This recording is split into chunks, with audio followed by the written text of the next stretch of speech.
او ته بیا وایي چې د ما امریکایان بدي شي. د یو چا چې بدي شي هغه وظیفه نه ورسره اجرا کوي. د یو چا چې بدي شي هغه په ژوند کې د امریکا څخه مانده لاندې کار نه کوي، یا په زدري یا بیخي نه ورځي. ته په اردو کې د روزانه وظیفه اجرا کوله، هغه اردو چې امریکا جوړه کړه، دغه اردو خو روزانه دولت د افغانستان نه ده جوړه کړې. ته په خپل باندې د 2001 نه چې د اردو جوړه شوه، چا د دې اولین تعداد چا کې خود امریکا، بیا یو روزانه سفریه کول سفیردو چې د امریکا د سفارت نه په خپل مونده کېږي، د سفارت د امریکا نه وظیفه اخلي چې دولت د افغانستان په خبر نه وي. تیاری د افغانستان نشه، افغانستان اردو تیاری نه لري. دا غونډه تیاری د امریکا دی په غزنی کې چې پرون ولویدل، اول دولت دروغ ویل دا اریانا ده. کله چې موضوع معلومه شول چې عکسونه خلکو واخیستل، ویډیوګانې راووتلې، ځوتي امریکا اعلان وکړ چې د دې تیاری د ځوتي دولت د افغانستان خپله بنده کړي. تاسو ولې چې یو شی روزانه په هغه باندې په کندوز باندې بمبارد امریکا وکړه، دولت د افغانستان وایي چې روزانه د ما کړی دی. تاسو اول په خپل باندې دغه فکر وکړئ چې تاسو امریکا بده شي که نه شي. دا ولې ځان ته بازی ورکوي، ولې موږ ته دروغ وایي؟ موږ تاسو وینئ چې د سفارت د امریکا پیرهداري کوي. افغانستان خو لوی ده، اما تاسو بیزونه د امریکا ساتي. سرحد روزانه پاکستان سیمه خاردار وایي، تاسو روزانه سفارتخانه بیزونه د امریکا ساتي. آیا تاسو سرحداتو کې پیرهداري لرئ؟ تاسو په سرحداتو کې ګزمه لرئ؟ آیا په سرحداتو کې تاسو روزانه قلوردو ټوله یا بل شی لرئ چې روزانه سرحدونه وګوري؟ پاکستان چې چیرې زړه د سیمې خاردار وي او تاسو بیا موږ ته وایي چې راسه د موږ سره سوله وکړي. سوله دغه چا سره کیږي؟ سوله دغه چا سره کیږي چې هغه واقعا روزانه په وطن باندې میان، په دین باندې میان وي او د وطن ته روزانه ژمن وي. تاسو روزانه د تاسو وظیفه د امریکایانو د خوده، ماشم د امریکایانو د خوده. سلام چې په اوګه باندې اخیسته د سکاټ میلر چې راوځي بسته ښار د کابل روزانه محاصره شي، لارې بندې شي، د خلکو مریضان په موټرو کې ژغورته مړه شي او څوک 400 بستر ته وړای نه شي. په دوه خاطر سکاټ میلر راوتلی دی او ته بیا وایي چې د ما سره سوله وکړه.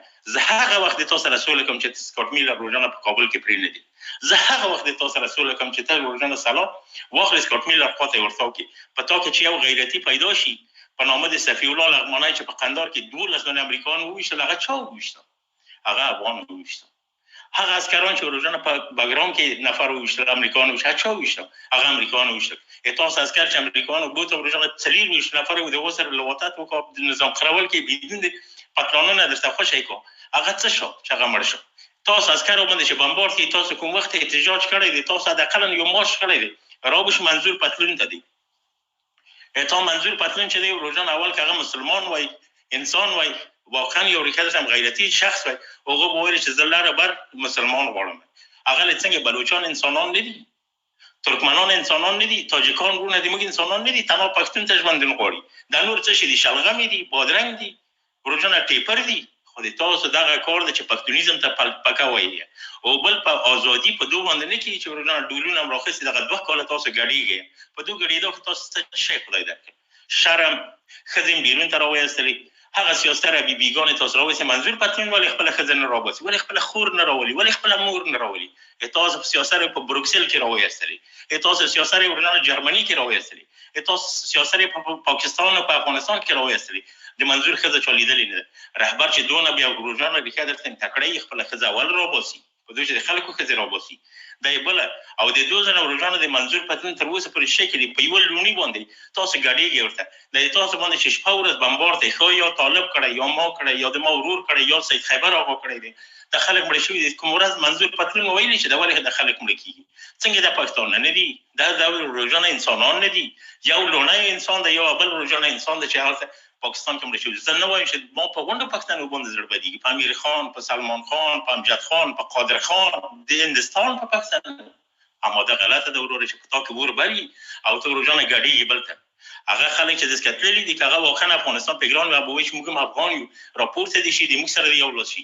دا نه چې هلته دایم د پاکستان لاندې ژوند غواړي او ته دلې ورته ګډېږي. قربان دې شم ته چې ګډېږي یا د خپل مړي ښخ کړه یا د روزانه د خلک چې تا ژاړي روزانه ډوډۍ په لاس کې نشه په یخ کې ولاړ دي، داسې غیران لاس نیولی دی، په لاس کې یو غیران ورکېږي یوه ډوډۍ ورته واخله.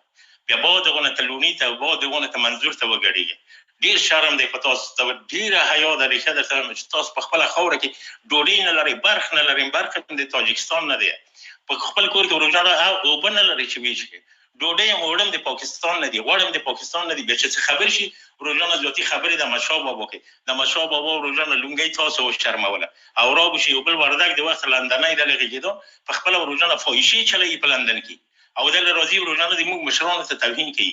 سید خیبر صاحب ډېر ښه سړی دی، وردګ چې زه د ګیل کوم لیکه درته لندنه په خدای په قرآن اول خو د لونګۍ د صحیح کوم چې ته په لونګۍ باندې رشخند وای د شپې خلک روزانه چې لونګۍ تړي د شپې فیکسیونی که هغه روزانه ریکارد په خارج یا فایشه ګرځي یا مردگوان یا گی یا لیزبیان او ته هغه وړي ته کریکال فیکسیون دی ورځ وای کی او بل چې تراشه په دوه لایف کې روزانه نرم غږی خپل لایف کې کنځلې کوي.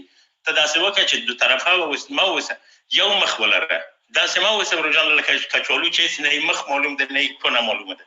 ته باید یو رقم وسی خپل تنظیم ته ولې چې کینه وای چې داسې د شپږ سره کومر او سره کومر وردګ په ځان کې تغییر راوړل د نور خو څه نه درته وای نه دیولې به درسره کې ولا دوړه غوګونه د لکمنتي کرونی غونډه وڅوم په مخ کې درسره کباوم ډیر زه تمنا نه وای چې موږ خبر به احساساتي کړی او څوک د خبرو خفه شوی وي دغه جدا معذرت غواړم. السلام علیکم ورحمت الله وبرکاته.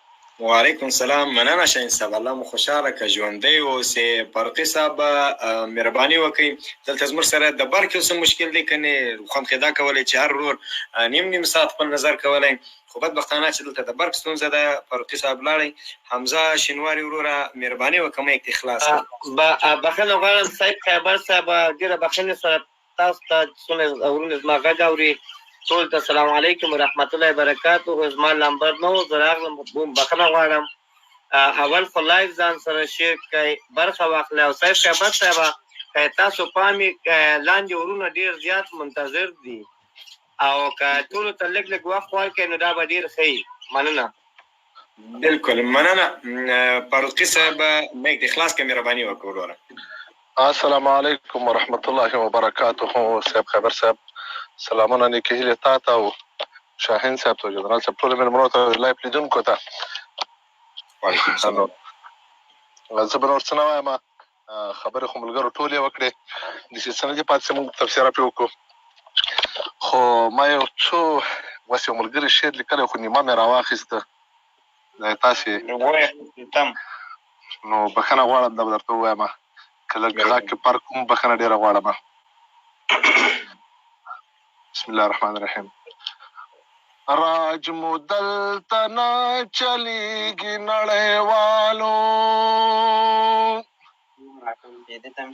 راج مو دلته نه چلیږي نړیوالو آن خانمو خرابیږي نړیوالو راج مو دلته نه چلیږي نړیوالو آن خانم غلام خو ته کنه خو دغه د غلامي او نشانه د سیتې کیسه حالت درته اعلان کړی چې زه ټول افغانانو مهاجرینو ته مفت پاسپورټونه ورکوم ویزې ورکوم اول ته پوسې بیرته په تور لیست کې درکه په تورې پیسې در ناخلي او ډبلې بیرته هغه خپلې ویزې در باندې خرڅوي خو تاسې کې دومره حق نشته چې یو ورځ دغه بابا ته ووایي چې دغه ولې دا رقم کېږي هغه پوځیان چې په خپلو مټو باندې لیکلي چې یا وطن یا کفن دغه پوځیان ولې له الله نه شرمېږي له دغه وطن نه ولې نه شرمېږي چې د پاکستان د سفارت په خولې کې په موټرو کې سره ناست دي له پولیس نه دي نیولې د غټو کسانو خلکو زمن دي دا د معمولي خلکو کار نه ده دا د ما کار نه ده چې زه هلته یو موټر ودروم یو سړي ته ووایم او چې راسه ته پاسپورټ ویزا په څو جوړې راسه زه درته جوړه کړم راکړه $100 راکړه $50 راکړه دا د معمولي سړي کار نه ده دا د غټو افیسرو زمن دي دا د پولیسانو زمن دي دا ټول دغه رشتہ داران دي په مټو لیکلي وطن یا کاپان او ولال د پاکستان په سفارت کې غلامۍ پر 15,000 افغانۍ باندې شرم وکړي لږ زره حیا وکړي تر څو پورې به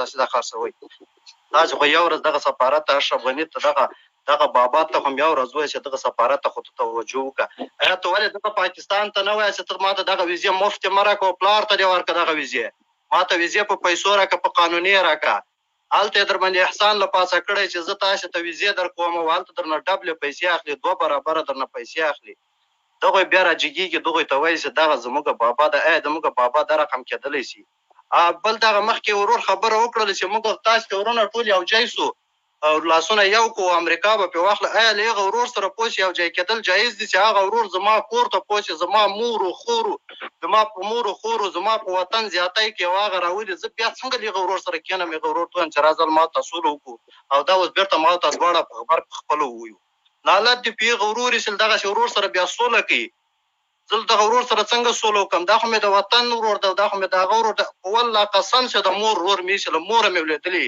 په الله قسم که صبر سرپاپ یې وکړم چې د سټ له خوا یې حلال نه کړم.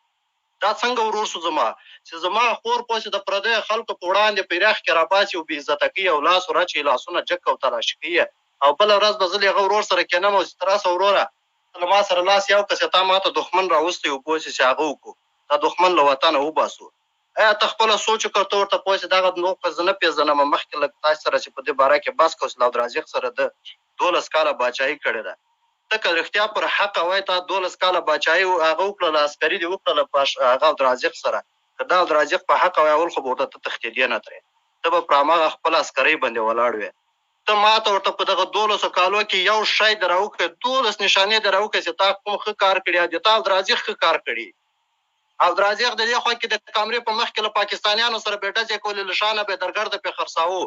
ته خو یو وارې لاړ شئ که نه، دا د چمن بارډر ته لاړ شئ، خو زه خو مخکې هم تللی یم، د طالبانو په زوړ نظام کې هم تللی یم، اوس هم تللی یم، په دغه بارډر وګرځېدلی یم. تاسې دا بارډر یې وګورئ چې مخکې چېرته درته ځینې خالدارې پرتې وې او اوس درته چېرته پرتې دي، همدا عبدالرازق په موجود کې دی چې څومره د افغانستان خاوره ده خرڅه کړله. چې تاسې بیا دلته پوه شئ جنرال صاحب عبدالرازق هم وایي آیا دا جنرال ده؟ جنرال دې ته ویل کېږي، بابا دې ته ویل کېږي، وطن دې ته ویل کېږي. زما خو خپله شخصا نظریه دغه داسې له دغه امریکا دغه وزي د دغه غلامانو سره په هېڅ عنوان نه باید څوک سوله وکړي او نه دغو سره خبرو ته غوږ ونیسي، له دغو سره په آخري قوت په آخري هغه باندې باید وجنګېږي. د افغانستان هر بچی باید ورسره وجنګېږي او انشاءالله ورسره جنګېږي. پر افغانستان کې چې تا ورته څومره اعتماد کړي دي، پر افغانستان کې چې نن څومره کونډې ناست دي او څومره اعتماد ناست دي، والله قسم چې له دغه اعتماد نه خلاص ناست دي، تا لپاره صرف دغه ورته کافي دي. په یوه چیغه در پسې راجګېږي او په یوه ورځ که په 4 ساعتو کې د تباه او برباده کړي او انشاءالله چې کېږي به هم له تا سره به څنګه زه کېنم، له تا سره به څنګه څوک کېني، دا به څنګه کوم سړی چې تا سره به کېني چې تا پوه چې د هغه کور ته د هغه خور و مور دې بې عزته کړې ده او نن به هغه له تا سره راځي او تا سره به په واګه واګه کېني چې ته راځه څه کوې، ته د ما رئیس جمهور یې او ته زما وطن یې. حالت دې په هغه سړي سي چې تا سره د سولې خبره کوي، تا سره به څنګه د سولې خبره کوي. زما د تنکي ماشومان راوزري دي، زما په کلي کې دې پوه شي، ما د کلي هدیره ټوټل 15 دانې هدیرې وي زما په کلي کې چې اوس لاړ شي اوس سره داسې ورته ګورې چې پوښتنه کوي دا څوک دی، د پلانکي شهید زوی دی، د پلانکي شهید زوی ده. چا ووایي دا خو ټول تا وویلې، لکه امریکا خو نه دي ویلي که نه. تا سره زه څنګه سوله وکړم؟ پر غضب د خدای ګرفتاره سي. مننه کوم خیبر صاحب له وخت راکولو نه. مننه، الله مو خوشحاله که ژوندی اوسې وروره.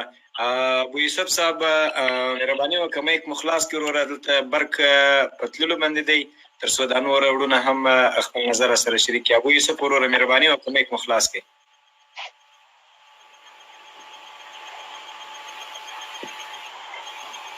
سلامونه مولوي صاحب، تاته سلام وایم، خواجه صاحب ته، مېلمانو ته او ټولو اورېدونکو ته سلامونه وایم. وعلیکم السلام ورحمة الله وبرکاته. مولوي صاحب موضوع خو ډېره ښه موضوع راوړې، دا موضوع باید چې موږ او تاسې هر وخت راوړو، دا زموږ حق ده. اول شی چې دا اشغال ده، اول باید چې موږ اشغال په ضد پورته کړو، که په هره طریقه یې، که د وسلې په طریقه یې، که د پیسو یې، که دا په موږ فرض ده، په ټولو فرض ده چې اشغال ختمېدل اول لازمي دي. دا نورې لانجې که راځي هغه به بیا وروسته راځي، اشغال به ختمېږي، بیا به وروسته که څوک څه انتقاد لري، څوک څه غواړي، بیا به هغه وروسته اسلامي محکمې به راځي، شرعي نظام به وي، بیا به وروسته هغه شیان بیا مسئلې حل کېږي. او اوس امریکایان په زور راغلي، خیبر صاحب، او په زور به یې باسو. او که چېرې امریکا له چا نه ډارېږي، خپل سرحدات دې کلک کړي، په یو ملک دې حمله نه کوي، خپل استخبارات دې کلک کړي، خپل سرحدات دې کلک کړي، خپل پوځ دې قوي کړي. عبدالقدوس فهیم محترم، دلته په دا کمنټ کې د خواجه په نوم باندې زه لینک اچوم، دغه لینک په طریقه باندې ته کولی شې چې برخه راسره واخلې. دلته زه لینک ایږدم کمنټ کې د خواجه په نوم باندې، په دغه لینک باندې راتللی شي. د دې طرف ته زنګ نه ول کېږي. مولوي صاحب محترمه مهرباني وکړه ابو یوسف ورور.